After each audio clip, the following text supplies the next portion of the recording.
नमस्कार दोस्तों, मैं रविश कुमार। आज 2 मार्च 2026 की सुबह है और मध्य पूर्व की स्थिति और भी गंभीर हो चली है। ईरान के हमलों में तेजी आई है और अब लेबनान का हिजबुल्लाह भी इस संघर्ष में शामिल हो गया है। दूसरी तरफ ब्रिटेन भी इस युद्ध में कूद पड़ा है क्योंकि उसके ठिकानों पर भी हमले हो चुके हैं।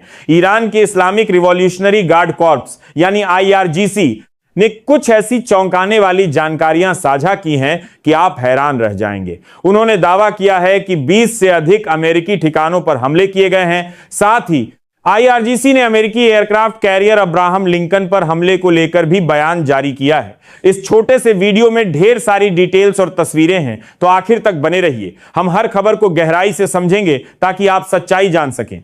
सबसे पहले सबसे बड़ी और सबसे हैरान करने वाली खबर यह है कि ईरान के समर्थन में अब लेबनान का हिजबुल्लाह इस जंग में उतर आया है। नवंबर 2024 के बाद इतनी लंबी चुप्पी के बाद पहली बार उसने इजराइल के उत्तरी इलाकों पर रॉकेट दागे हैं। इजरायली सेना ने कहा है कि लेबनान की ओर से लॉन्च किए गए प्रोजेक्टाइल्स के बाद कई इलाकों में सायरन बज उठे और लोगों को सुरक्षित कमरों में जाने की हिदायत दी गई। IDF के अनुसार इन लॉन्च की डिटेल्स अभी जांच के दौर में हैं, लेकिन इस हमले को क्षेत्रीय टकराव के और फैलने के रूप में देखा जा रहा है। अगर यह सिलसिला जारी रहा तो मध्य पूर्व में युद्ध का दायरा और व्यापक हो सकता है। आपको याद होगा कि इराक में भी प्रतिरोध आंदोलन ने अमेरिकी ठिकानों पर हमला किया था। अब हिजबुल्लाह भी मैदान में है। कुछ रिपोर्ट्स कहती हैं कि गाजा से भी 1-2 रॉकेट दागे गए, लेकिन यह अभी असत्यापित है। लेबनान के हिजबुल्लाह का इस तरह कूदना सिर्फ ईरान का समर्थन नहीं दर्शाता, बल्कि यह अपनी अस्तित्व की चिंता भी है, क्योंकि उन्हें पता है कि जो ताकतें supreme leader Ayatollah Ali Khamenei को शहीद कर सकती हैं, वे लेबनान में हिजबुल्लाह के साथ क्या क्या कर सकती हैं। और यकीन मानिए, इजराइल और अमेरिका ने खुद कहा है कि हमले की योजना कई महीनों से बन रही थी। उन महीनों में लेबनान पर हमले तेज किए गए थे ताकि हिजबुल्लाह चाहकर भी मदद न कर सके, लेकिन फिर भी ईरान के पक्ष में कुछ रॉकेट आज दागे गए हैं। अब एक महत्वपूर्ण खबर सुनिए जिसमें कई बारीकियां हैं। यह ईरान से आई है, छोटी लेकिन विस्तृत। IRGC ने घोषणा की है कि आयतुल्लाह अली खामेनेई की शहादत का बदला जारी रहेगा। उन्होंने दावा किया कि उन्होंने 27 ठिकानों पर हमले किए। ईरान की इस्लामिक रिवॉल्यूशनरी गार्ड कॉर्प्स ने एक बड़ा बयान जारी करते हुए कहा कि उसने मध्य पूर्व में अमेरिकी सेनाओं की मेजबानी करने वाले 27 ठिकानों और इजराइल में सैन्य सुविधाओं को निशाना बनाया।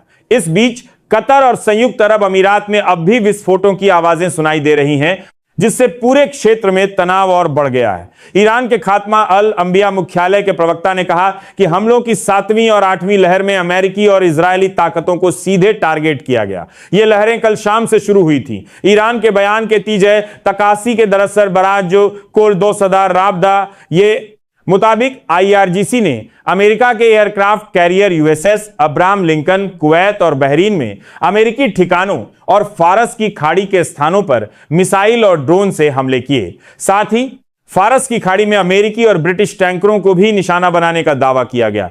यानी अमेरिका और ब्रिटेन के जहाजों को टारगेट किया और एयरक्राफ्ट कैरियर अब्राहम लिंकन को भी, यह IRGC का दावा है। अब ईरानी वायुसेना भी मैदान में उतर आई है। उसने खाड़ी और इराकी कुर्दिस्तान में बमबारी की। IRGC ने बताया कि ईरानी वायुसेना ने गल्फ क्षेत्र और इराकी कुर्दिस्तान में मौजूद अमेरिकी ठिकानों पर फाइटर जेट से बमबारी की। हालांकि इन सभी दावों की स्वतंत्र पुष्टि अभी नहीं हुई है। यह IRGC का बयान है जो 2 मार्च की सुबह 3 बजे जारी किया गया। लेबनान की बात कर रहे थे, वहां एक और खबर है। द टाइम्स ऑफ इजराइल के मुताबिक हिजबुल्लाह की ओर से दागा गया एक रॉकेट इंटरसेप्ट कर लिया गया और बाकी को ऐसे ही छोड़ दिया क्योंकि वे खाली इलाकों में गिरने वाले थे। तो क्या हिजबुल्लाह के पास अब गाइडेंस सिस्टम नहीं है? क्या उनके रॉकेट बिना निशाने के गिर रहे हैं, या क्या यह हमला वाकई हुआ भी है? खैर, इस सवाल को यहां छोड़कर आगे बढ़ते हैं। अब जानिए कि ब्रिटेन भी इस युद्ध में सीधे उतर गया है। हम आपको ऐलान बाद में दिखाएंगे, लेकिन पहले देखिए क्या हुआ। अभी जो खबरें आ रही हैं वे ताजा हैं। सुबह 5:30 बजे 2 मार्च को यूनाइटेड किंगडम ने अपने फाइटर जेट्स को तैनात कर दिया, क्योंकि ब्रिटेन और अमेरिका का एक संयुक्त बेस साइप्रस में है। साइप्रस एक द्वीप राष्ट्र है जो इजराइल के करीब है, वहां पर उनके ठिकाने पर मिसाइल हमला हुआ। माना जा रहा है कि यह मिसाइल ईरान की ओर से दागी गई। अब ब्रिटेन आधिकारिक रूप से इस युद्ध में शामिल हो गया है। आप जो रोशनी देख रहे हैं वह उस मिसाइल हमले की है जो ब्रिटिश ठिकाने पर गिरा। साइप्रस पर हमला हुआ, लेकिन ब्रिटिश बेस पर ब्रिटेन कह रहा है कि अब हम भी लड़ेंगे।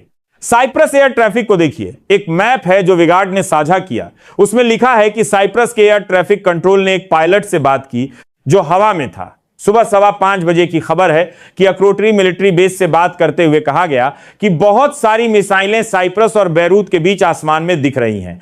तो क्या यह लेबनान से दागी गई? बेरूत और साइप्रस के बीच का समुद्री क्षेत्र है। फिलहाल यह पुष्टि नहीं हुई है। यूनाइटेड किंगडम के प्रधानमंत्री कीर स्टारमर ने कहा कि हम अमेरिका की मदद के लिए अपने ठिकाने देने को तैयार हैं।